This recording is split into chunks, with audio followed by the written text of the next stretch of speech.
Oh, hi. All right, Mr. Anonymous, I got it. All right, cool.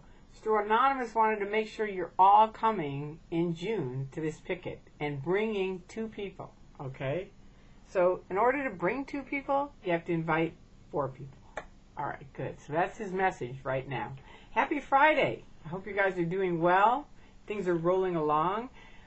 Someone asked me a question, and I thought I'd go over it. I've gone over it a couple times, but obviously new people come or people don't maybe hear one of the videos, so I'm going to go over it again. It is a big question people ask, and this person was saying the biggest question they get is, how can people be so stupid to buy the OT7 material, which is really based on the OT3 material, which is Xenu and the BTs and clusters. If you're new here, L. Ron Hubbard basically wrote a book called Dianetics. Let me make sure I got enough time here so I don't go over this. Okay, all right. So Dianetics, right? He wrote that book. All right. Didn't really work. I mean, people have some gains on it, but the thing clear, which was what he said, you could clear your reactive mind, which is filled with all the memories or what he called mental image pictures of moments of pain and unconsciousness.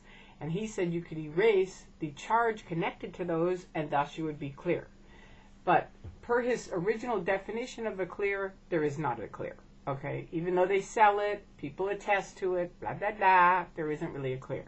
So they're supposed to have a perfect memory, perfect IQ, no pains, no somatics, which are, pains and painful things, and that isn't really happening. They haven't come up with that yet. Okay, so there you go on that. So then he came up with the OT levels because he had to keep the con going. He said, if you want to make money, start a religion, right? So he switched from Dianetics to Scientology, which he claimed was a religion, and he created these OT or upper levels, right?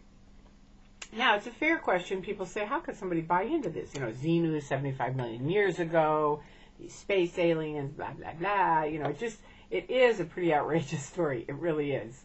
But I'll tell you, the best reference for me is, there's a couple of them. Number one, you can look in Google, type in Solomon Asch, this is a scientific study that they did on mind control, or the Milgram experiment is another excellent one, and the third one is the Stanford prison experiment. These are real experiments that scientists did with real people that were already decided they were mentally sound, they were fine, they were intelligent, and you'll see they totally tricked them on each one of them.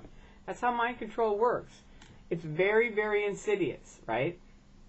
So you have to understand, first of all, you are on, once you go in and you start something, you are in this method of mind control. Even though you don't know it, I didn't know it for 30 years. I had no clue that there was mind control involved in it. I didn't. I just thought, okay, I'll just keep trying the next thing and the next thing because, of course, it doesn't really work. And then they're like, well, it worked for everybody else. It's not working for you, Tory, because you're out ethics, or you're connected to your mom, and she's suppressive because she doesn't like Scientology, or you're PTS, you're a potential trouble source. So that was my thing for a long time. Then they said all the OT7s were low responsibility, which was really funny because they're totally irresponsible. Here's Miscavige saying, hey, we trained you wrong, but we're not going to give you your money back, and you have to pay us another 25 grand to start from the beginning and do it over. I mean, how responsible is that? Hello. But when you're in, if you rent the Truman Show and watch it, you will see that's how Scientology is. It's very similar to it. It's like everyone's having a fantastic time and you are surrounded by people that are just doing terrifically and they want to help you, right? And I know it seems when you're on the outside of the Truman Show, it's like, how could anybody fall for this stuff? But when you're insulated, which is what most of them are, most of the people who got in before the internet. I mean, some of them may still be getting in, but a vast majority of them got in before the internet, and they won't read the internet to this day. I mean, I just met with someone yesterday who's not really in, but sort of what we call under the radar, where no one knows they're not in. They're in, they're still friends with everybody, and they said, no, none of us read the internet. Because they've already got that built in. Don't read the internet. It's all these evil people. It'll really hurt you and your bridge to total freedom, which they don't know is a bridge into a ditch. So, you know, it's a very, very, very insidious thing. So how can someone get into it? Watch those things. The other thing you can do is get a book called Blink, because Blink talks about our instincts. And oftentimes your very first instinct on something like that, like me, when I read OT3, was like, come on, Xenu 75 million years ago? I don't think so. But, you know, you think of all these people for years who've told you how great OT3 is, how many wins they've had, how they fixed this and that and healed this and blah, blah, blah. And then you think, well, and for me, what happened is I have epilepsy, and I thought, well, the doctors really don't know what causes epilepsy. What if it is? What if it's these BTs and clusters? What if it is? And I started in on this thing, and I did have these huge, quote-unquote, wins. I mean, people on OT5, which is a higher level, kept saying to me, wow, we've never seen anyone change as much as you did. I did. I'd look in the mirror and go, wow, I am different. I'm changing. Because I really and truly believed I was erasing epilepsy. Which is unbelievable that someone could believe that, but I did.